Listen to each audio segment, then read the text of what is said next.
Uttarakhand LT शिक्षक भर्ती के लिए हमने सुपर टेट सीरीज शुरू कर दी है। तो इसमें टीचिंग एप्टीट्यूड के 30 क्वेश्चन होंगे जो कि सिलेबस के अकॉर्डिंग है, और आपको बता दें कि पूरा सिलेबस को कवर करके यहाँ पर क्वेश्चन पेपर बनाया हुआ है। तो चलिए यहाँ पर शुरू करते हैं। तो इसमें आपको बताएंगे कि इसी प्रकार से जो क्वेश्चन थे वो 2018 में भी पूछे गए थे। तो चलिए यहाँ पर शुरू करते हैं। पहला क्वेश्चन है यहाँ पर, क्रियात्मक अनुसंधान यानी एक्शन रिसर्च मौलिक अनुसंधान बेसिक रिसर्च से भिन्न है क्योंकि यह, तो पहला ऑप्शन दिया गया है अध्यापकों, शैक्षिक प्रबंधकों एवं प्रशासकों द्वारा किया जाता है। बी दिया गया शोधकर्ताओं द्वारा किया जाता है जिनका विद्यालय में कोई संबंध नहीं होता। सी दिया गया है यह सांख्यिकी उपकरणों पर आधारित होता है, और डी दिया गया है यह न्यायादर्श पर आधारित होता है। तो 4 ऑप्शन दिए गए हैं और आपको बताना है कि इसमें कौन सा ऑप्शन सही है, किस प्रकार से जो क्रियात्मक अनुसंधान है वो मौलिक अनुसंधान यानी बेसिक रिसर्च से किस प्रकार से भिन्न है। तो इसका जो राइट आंसर है वो यहाँ पर कौन सा होगा, तो पहला वाला यहाँ पर राइट है कि इसमें जो एक्शन रिसर्च है ये किसके द्वारा किया जाता है, तो ये अध्यापकों, शैक्षिक प्रबंधकों एवं प्रशासकों के द्वारा किया जाता है। तो ए ऑप्शन यहाँ पर सही दिया गया है। इसके साथ ही आपको ये भी ध्यान रखना है कि जो क्रियात्मक अनुसंधान है इसका उद्देश्य जो होता है वो विद्यालय की कार्यकारिणी की जो समस्याएं होती हैं उनको समाधान करके उसमें सुधार एवं परिवर्तन लाना होता है। लेकिन के साथ आपको ये भी ध्यान रखना है कि जो एक्शन रिसर्च है वो शिक्षा के क्षेत्र में ही नहीं बल्कि सभी प्रकार की जो समस्याएं होती हैं उनमें प्रयोग किया जाता है। और एक क्वेश्चन और बनता है यहाँ पे एक्शन रिसर्च से कि क्रियात्मक अनुसंधान जो एक्शन रिसर्च जो शब्द है इसका सबसे पहले प्रयोग किसने किया था, तो इस शब्द का प्रयोग यानी क्रियात्मक अनुसंधान शब्द का जो प्रयोग था वो सबसे पहले कालियर और लुविन ने किया था। ये बहुत इंपॉर्टेंट क्वेश्चन है। इसके साथ ही अगर बात करें तो क्रियात्मक अनुसंधान को जो व्यवहारिक बनाने का जो श्रेय जाता है वो स्टीफन एम कोरे को जाता है। तो यहाँ से ये क्वेश्चन भी बनते हैं।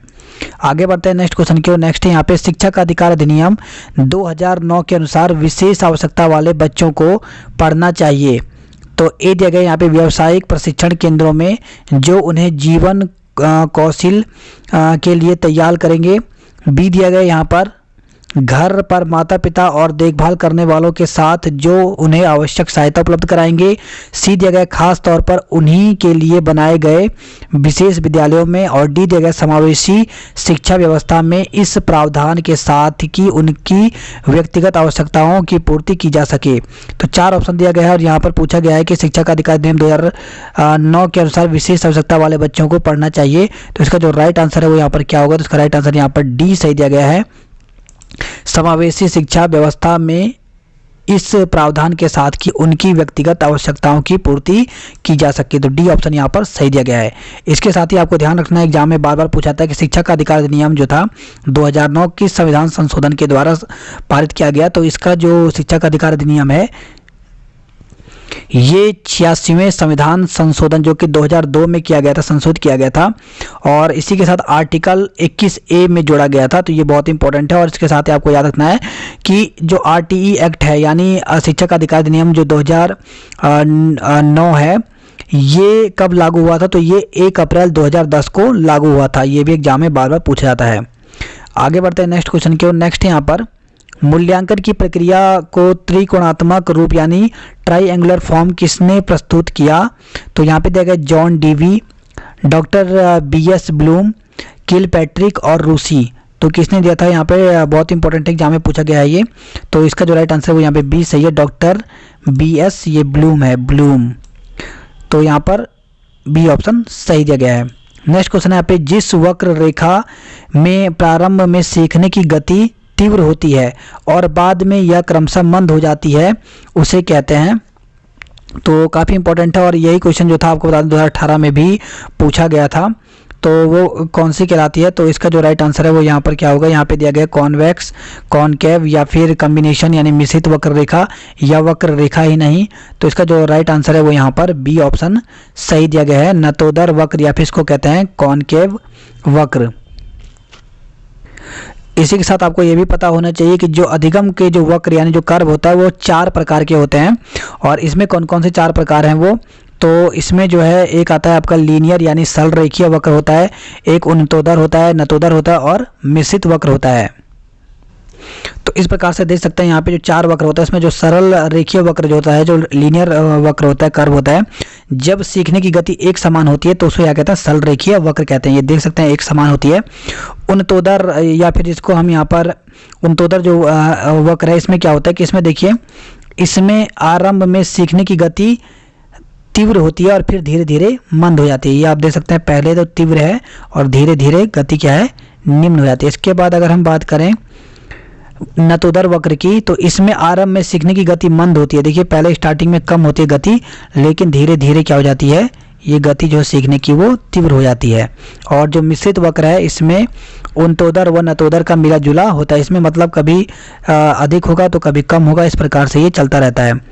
तो ये यहाँ पर आपको ध्यान रखना है, क्योंकि एग्जाम में ये पूछा गया था 2018 में भी, और इस बार भी यहाँ पे पूछा जा सकता है। तो ये आपको ध्यान रखना है कि अधिगम वक्र जो है वो 4 प्रकार के होते हैं। इसके साथ ही आपको बता दें कि यहाँ पे आप देख सकते हैं ये एलटी का सिलेबस है नया वाला, और इसमें हमने सभी टॉपिक को कवर किया है। जितने भी टॉपिक हैं आप यहाँ पे देख सकते हैं। तो इन जितने भी टॉपिक दिए गए हैं, इन सब टॉपिक से आपको यहाँ पर क्वेश्चन आपको हमारे टेस्ट सीरीज में देखने को मिलेंगे। नेक्स्ट क्वेश्चन यहाँ पे पूर्ण से अंश की ओर है। एक तो यहाँ पे देगा शिक्षण विधि, शिक्षण सूत्र, शिक्षण युक्ति या शिक्षण कौशल। तो पूर्ण से अंश की ओर क्या है, तो इसका जो राइट आंसर है वो यहाँ पर बी सही दिया गया है, शिक्षण सूत्र। तो यहाँ पर बी ऑप्शन सही दिया गया है। अब देखिए यहाँ पर अगर हम बात करें तो सरल से जटिल की ओर, ज्ञात से अज्ञात की ओर, स्थूल से सूक्ष्म की ओर, पूर्ण से अंश की ओर, विशिष्ट से सामान्य की ओर, ये सभी जो हैं, ये सभी के सभी क्या हैं, शिक्षण सूत्र हैं। और इसी प्रकार का क्वेश्चन जो था वो 2018 में भी पूछा गया था। यहाँ पे आप देख सकते हैं 2018 का पेपर है, और इसमें अगर हम देखें तो पहला ही क्वेश्चन यहाँ पर पूछा गया था कि ज्ञात से अज्ञात की ओर है एक शिक्षण सूत्र, शिक्षण विधि, शिक्षण सूत्र, शिक्षण तकनीकी, शिक्षण युक्ति। तो देख सकते हैं इस प्रकार से यहाँ पर ये 2018 का पेपर है और इसमें ये भी पूछा गया था। तो इसी प्रकार से क्वेश्चन यहाँ पर है, तो याद रखिए ये क्या है, तो ये शिक्षण सूत्र हैं। नेक्स्ट यहाँ पर मूल्यांकन में प्रयुक्त सर्वाधिक प्रचलित उपकरण है। तो यहाँ पे देखें मौखिक एवं लिखित प्रश्न, व्यवहार मिलान चार्ट, प्रेक्षण जांच सूची एवं रेटिंग स्केल या फिर उपयुक्त सभी। तो इसका जो राइट आंसर है वो यहाँ पर क्या होगा, तो इसका जो राइट आंसर है वो यहाँ पे उपयुक्त सभी जो दिया गया है वो यहाँ पर सही है। तो यहाँ पर डी ऑप्शन सही दिया गया है। नेक्स्ट क्वेश्चन यहाँ पे व्यक्ति मापन में सबसे अधिक उपयोग की जाने वाली विधि कौन सी है।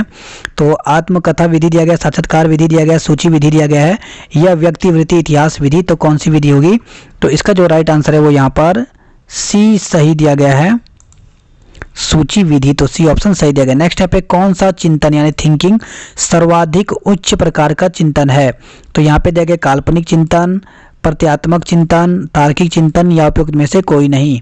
तो सबसे उच्च जो टाइप का जो थिंकिंग है वो कौन सा है, तो वो है यहाँ पर तार्किक चिंतन। तो यहाँ पे सी ऑप्शन सही दिया गया है। नेक्स्ट क्वेश्चन है यहाँ पे किस वैज्ञानिक ने मानसिक आयु के बदले बुद्धि लब्धि IQ की विधि खोजी और सूत्र निकाला। तो क्वेश्चन आपको समझना है, यहाँ पर देख सकते हैं कि किस वैज्ञानिक ने मानसिक आयु के बदले बुद्धि लब्धि की विधि खोजी और सूत्र निकाला। तो वे कौन थे, तो इसका जो राइट आंसर है वो यहाँ पर ए सही है, टर्मन। तो यहाँ पे पहला ऑप्शन सही दिया गया है। जबकि अगर बुद्धि लब्धि जो है इसकी बात करें सिद्धांत किसने दिया था, तो ये स्टर्न ने दिया था। नेक्स्ट है यहाँ पे निम्नलिखित में से कौन सा मुख्य रूप से आनुवंशिकता यानी हेरिडिटी संबंधी कारक है। तो यहाँ पे दिया गया समकक्ष व्यक्तियों के समूह के प्रति अभिवृत्ति, चिंतन पैटर्न, आंखों का रंग, सामाजिक गतिविधियों में भागीदारिता। तो इसका जो राइट आंसर है वो यहाँ पर क्या होगा, तो इसका जो राइट आंसर है वो यहाँ पर सी वाला सही दिया गया है, आंखों का रंग। तो सी ऑप्शन यहाँ पर सही है। नेक्स्ट यहाँ पे थॉर्नडाइक का कौन सा नियम सीखने में पुरस्कार और दंड के महत्व को बताता है। तो यहाँ पे देगा अभ्यास का नियम, प्रभाव का नियम, तत्परता का नियम या उपयुक्त सभी। तो इसका जो राइट आंसर है वो यहाँ पर बी सही दिया गया है, प्रभाव का नियम। नेक्स्ट यहाँ पे इनमें से कौन सी अभिप्रेरणा यानी मोटिवेशन की प्रविधियां यानी टेक्निक है। तो यहाँ पे दिया गया पहला दिया गया पुरस्कार एवं दंड, सेकंड ऑप्शन दिया गया प्रशंसा एवं निंदा, सी दिया गया प्रगति का ज्ञान और डी दिया गया उपयुक्त सभी। तो इसका जो राइट आंसर है वो यहाँ पे उपयुक्त सभी सही दिया गया है। नेक्स्ट यहाँ पे व्यक्तिगत विभेद यानी इंडिविजुअल डिफरेंस का क्या अर्थ है? तो ए दिया गया कोई दो व्यक्ति शारीरिक और मानसिक योग्यता के समान और एक जैसे होते हैं। बी दिया गया कोई दो व्यक्ति शारीरिक मानसिक योग्यता और संवेगात्मक दशा में समान और एक जैसे नहीं होते। और सी दिया गया दो व्यक्तियों में शारीरिक भिन्नता होना। या डी दिया गया उपयुक्त में से कोई नहीं। तो इसका जो राइट आंसर है यानी इंडिविजुअल डिफरेंस का जो राइट आंसर है, अर्थ जो है वो यहाँ पर क्या है? तो इसका जो राइट आंसर है वो यहाँ पे बी सही दिया गया है कि कोई दो व्यक्ति शारीरिक मानसिक योग्यता और संवेगात्मक दशा में समान और एक जैसे नहीं होते। नेक्स्ट क्वेश्चन है यहाँ पे व्यक्तित्व मापन का स्याही धब्बा परीक्षण है। काफी इंपॉर्टेंट क्वेश्चन है, बार बार अलग अलग एग्जाम में रिपीट हुआ है। तो वस्तुनिष्ठ परीक्षण है, आत्यनिष्ठ परीक्षण है, प्रक्षेपण प्रशिक्षण परीक्षण है या फिर उपयुक्त में से कोई नहीं। तो इसका जो राइट आंसर है वो यहाँ पर सी सही दिया गया है, प्रक्षेपण परीक्षण। तो यहाँ पे सी ऑप्शन सही दिया गया। नेक्स्ट यहाँ पे बुद्धि की स्पीयरमैन परिभाषा में कारक जी है। तो वैश्विक बुद्धि है, आनुवंशिक बुद्धि है, सामान्य बुद्धि है या फिर उत्पादक बुद्धि है। तो इसका जो राइट आंसर है वो यहाँ पर क्या है? तो वो यहाँ पर सी सही दिया गया है, सामान्य बुद्धि। जी का मतलब यहाँ पे सामान्य बुद्धि से है। नेक्स्ट यहाँ पे सील बर्ट के अनुसार पिछड़े बालकों की बुद्धि लब्धि होती है। तो पिछड़े बालकों की बुद्धि लब्धि कितनी होती है? यहाँ पे लिया गया 120 से कम होती है, 85 से कम, 120 से अधिक या फिर 100 से कम। तो इसका जो राइट आंसर है वो यहाँ पर क्या होगा? तो इसका राइट आंसर यहाँ पर बी सही दिया गया है। जो पिछड़े सील बर्ट के अनुसार जो पिछड़े बालक होते हैं उनकी बुद्धि लब्धि 85 से कम होती है। नेक्स्ट यहाँ पे एक अध्यापक की दृष्टि से कौन सा कथन सर्वोत्तम है? तो प्रत्येक बच्चा सीख रहा है, बहुत कम बच्चे सीख सकते हैं, कुछ बच्चे सीख सकते हैं या फिर अधिकतर बच्चे सीख सकते हैं। तो देखिए एक अध्यापक की दृष्टि से जो सबसे अच्छा कथन है वो है यहाँ पर कि प्रत्येक बच्चा सीख सकता है। तो ए ऑप्शन यहाँ पर सही दिया गया है। आगे बढ़ते हैं नेक्स्ट क्वेश्चन की ओर। नेक्स्ट यहाँ पे शिक्षण के आधार पर कितने चर हैं? तो बहुत ही इंपॉर्टेंट क्वेश्चन है, बार बार एग्जाम में पूछा गया है। तो शिक्षण के आधार पर चर हैं वो कितने होते हैं? तो वो होते हैं यहाँ पे 3। तो यहाँ पे सी ऑप्शन सही दिया गया है। नेक्स्ट यहाँ पे मूल्यांकन असेसमेंट का मुख्य उद्देश्य होना चाहिए।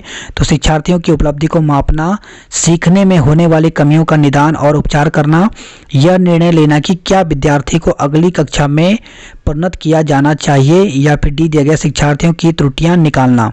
तो इसका राइट आंसर यहाँ पर क्या होगा? तो इसका राइट आंसर जो है वो यहाँ पर बी सही दिया गया है, सीखने में होने वाली कमियों का निदान और उपचार करना।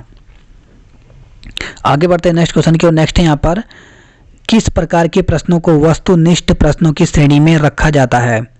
तो लघु उत्तरात्मक प्रश्न, मुक्त उत्तर वाले प्रश्न, सत्य असत्य निबंधात्मक प्रश्न। तो किस प्रकार के वस्तुनिष्ठ में रखा जाता है? तो वो है यहाँ पे सत्य या असत्य वाले जो प्रश्न होते हैं इसको ही यहाँ पर अगर हम बात करें तो वस्तुनिष्ठ वाले श्रेणी में रखा जाता है। तो 20 का यहाँ पर सी ऑप्शन सही दिया गया है। आगे बढ़ते हैं नेक्स्ट क्वेश्चन की। नेक्स्ट यहाँ पे दृश्य सामग्री में सम्मिलित है।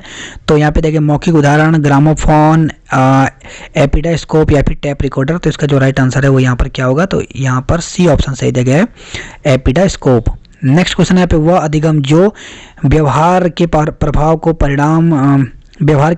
का परिणाम होता है तो वो कौन सा है? तो यहाँ पे देखिए क्रिया प्रसूत अनुबंध, ऑपरेंट कंडीशन या फिर अनुक्रिया अनुबंधन या अनुकूलित अनुबंधन या फिर सकारात्मक अनुबंधन। तो 4 ऑप्शन दिए गए हैं और आपको बताना है इसका राइट आंसर क्या होगा। तो इसका राइट आंसर जो है वो यहाँ पर पहला वाला सही है, क्रिया प्रसूत अनुबंध। आगे बढ़ते हैं नेक्स्ट क्वेश्चन की ओर। नेक्स्ट यहाँ पे बच्चे का सामाजिक विकास वास्तव में कब प्रारंभ होता है? तो ए दिया गया विद्यालय पूर्व अवस्था में, बी दिया गया है यहाँ पर शैशवावस्था में, सी दिया गया पूर्व बाल्यावस्था में और डी दिया गया उत्तर बाल्यावस्था में। तो इसका जो राइट आंसर है वो यहाँ पर डी सही दिया गया है, उत्तर बाल्यावस्था में। नेक्स्ट यहाँ पे कक्षा में संप्रेषण यानी कम्युनिकेशन की सबसे शक्तिशाली बाधा है। तो कक्षा में शोरगुल, बाहरी हस्तक्षेप, शिक्षण सामग्री का अभाव, शिक्षक के स्तर पर भ्रांति। तो देखिए यहाँ पे अगर हम बात करें कक्षा में जो संप्रेषण यानी कम्युनिकेशन का जो सबसे शक्तिशाली जो बाधा है वो कौन सी है? तो वो है यहाँ पे शिक्षक के स्तर पर भ्रांति। तो यहाँ पर डी ऑप्शन यहाँ पर सही दिया गया है। नेक्स्ट क्वेश्चन यहाँ पर बालक में शारीरिक व क्रियात्मक विकास की दिशा होती है। तो बहुत इंपॉर्टेंट क्वेश्चन है ये। तो सिर से पैर तथा शरीर के बाहर के मध्य की ओर, सिर से पैर तथा शरीर के मध्य से बाहर की ओर, या पैर से सिर से शरीर के बाहर से मध्य की ओर, या फिर पैर से सिर तथा शरीर से बाहर के मध्य की ओर। तो इसका राइट आंसर यहाँ पर क्या होगा? तो 25 का जो राइट आंसर है वो यहाँ पर बी सही दिया गया, सिर से पैर तथा शरीर के मध्य से बाहर की ओर। तो यहाँ पे बी ऑप्शन सही दिया गया है। नेक्स्ट क्वेश्चन यहाँ पर, एक शिक्षक विद्यार्थी में सामाजिक मूल्यों को विकसित कर सकता है, तो किस प्रकार से कर सकता है? तो इसका राइट आंसर है आदर्श रूप व्यवहार करके। तो यहाँ पर बी ऑप्शन सही दिया गया है। नेक्स्ट क्वेश्चन है यहाँ पर, एनसीएफ 2005 की संचालन समिति में एनसीईआरटी में कितने सदस्य थे? तो 2, 3, 4 या 5। तो कितने सदस्य थे? तो इसका जो राइट आंसर है वो यहाँ पर बी सही दिया गया, यानी 3 सदस्य थे। नेक्स्ट यहाँ पे, बुद्धि पर वंशानुक्रम का प्रभाव होता है, किसने कहा? गाल्टन ने, डॉक्टर माथुर ने, टरियन ने या फिर गैसल ने? तो किसने कहा था? तो इसका राइट आंसर यहाँ पर सी सही दिया गया है, टरियन ने। तो यहाँ पर सी ऑप्शन सही दिया गया है। नेक्स्ट क्वेश्चन यहाँ पे, पुरस्कार व दंड है, तो नेचुरल मोटिव यानी स्वाभाविक प्रेरक है, अर्जित प्रेरक है, जन्मदाता प्रेरक है या फिर कृत्रिम प्रेरक है? तो इसका जो राइट आंसर है वो यहाँ पर डी सही दिया गया, कृत्रिम प्रेरक यानी आर्टिफिशियल मोटिव है। और लास्ट क्वेश्चन है आज का, कक्षा शिक्षण में पाठ प्रस्तावना सोपान सीखने के किस नियम पर आधारित है? तो यहाँ पे देखिए, सादृश्यता का नियम, साहचर्य का नियम, तत्परता का नियम या फिर प्रभाव का नियम। तो इसका राइट आंसर यहाँ पर सी सही दिया गया, तत्परता का नियम। तो देखिए, इस प्रकार से हमने यहाँ पे 30 क्वेश्चन किए जो कि एलटी से संबंधित हैं और सभी के सभी सिलेबस के अकॉर्डिंग हैं। आपने देखा होगा सिलेबस अगर, तो पूरे के पूरे सिलेबस के अकॉर्डिंग ये क्वेश्चन है। इसी प्रकार से हमारी कंटिन्यू जो टेस्ट सीरीज है वो यहाँ पर अब चलती रहेगी।